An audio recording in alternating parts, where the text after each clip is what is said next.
Hi, I'm trying to make an effort here, and basically, I went to cinema again this week, and this week I got all Christmassy with After Christmas.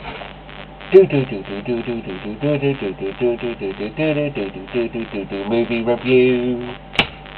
Okay, so this week I went to see After Christmas at my local cinema, and I'm basically here to review it, aka, or in other words, in normal world, talk about it. Now, I thought, oh dear, because the thing I've been wanting to see a film apart from Breaking Dawn, I've now got this gold card at cinema, which means I can get in each time at cinema for £5. So, I wanted to really see another film.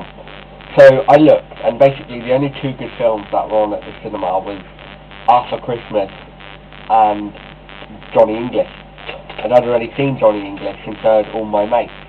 So I just basically thought, right, it's After Christmas it is. I don't want to spend another boring Saturday at home, I'm going to the cinema. So I went to cinema basically, got in, and I thought, what would this be like? I'm a 15-year-old boy, I've seen loads of Christmas films, and animation films for that matter.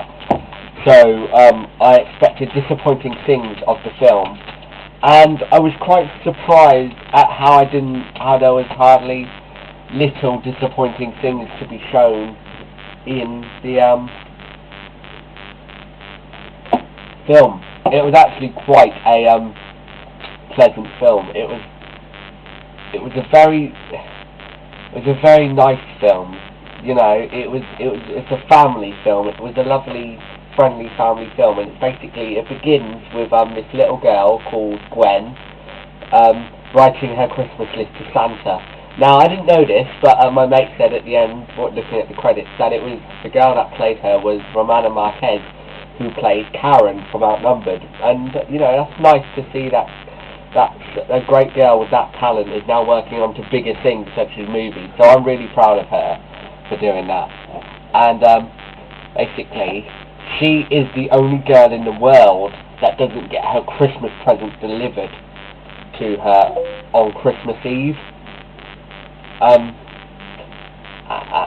basically, hang on, my Facebook, hang on, I will talk to you, and I'm not ignoring you, I'll tell you why in a minute.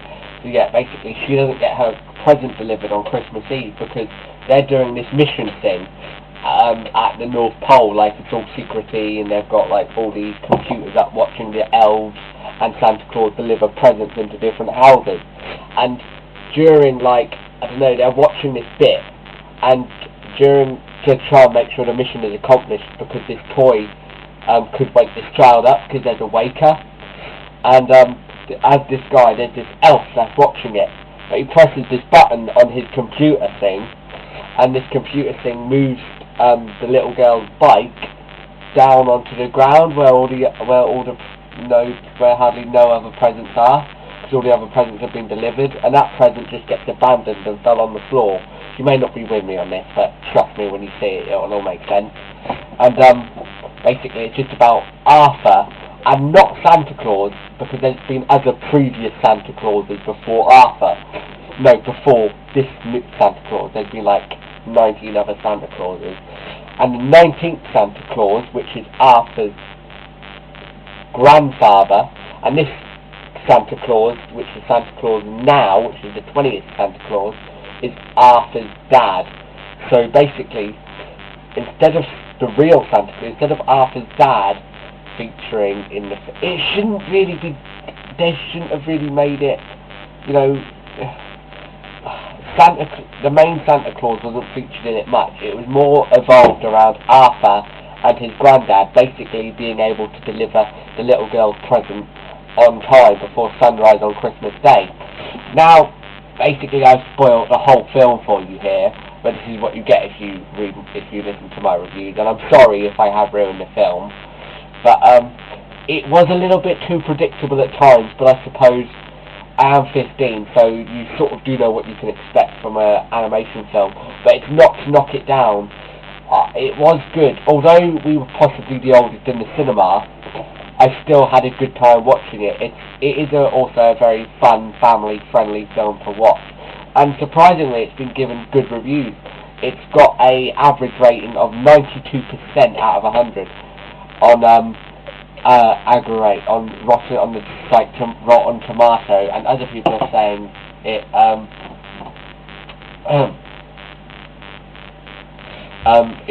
Someone has awarded it 4 stars by saying this movie movies taken seriously.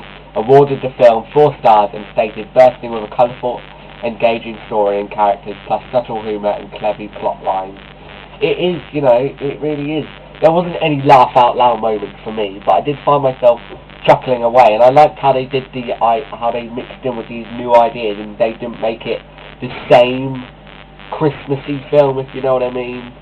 It's always the same Christmassy film about believing in Santa. Now this film was, but I like how they had this different take on it by basically having a mission to do, having something you could follow, and I like that. I really did.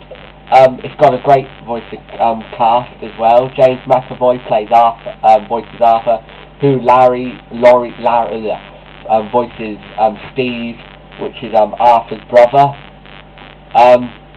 Jim Broadbent as Santa Claus, the main guy, and Bill Nighy as Grand Santa, and he is 136-year-old, and he is 136 years old. But yeah, it was a good film to watch, and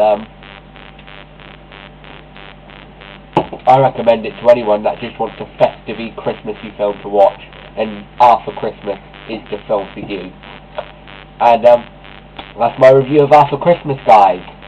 I'll put the score down in the description below, and I hope you've liked it. Take care.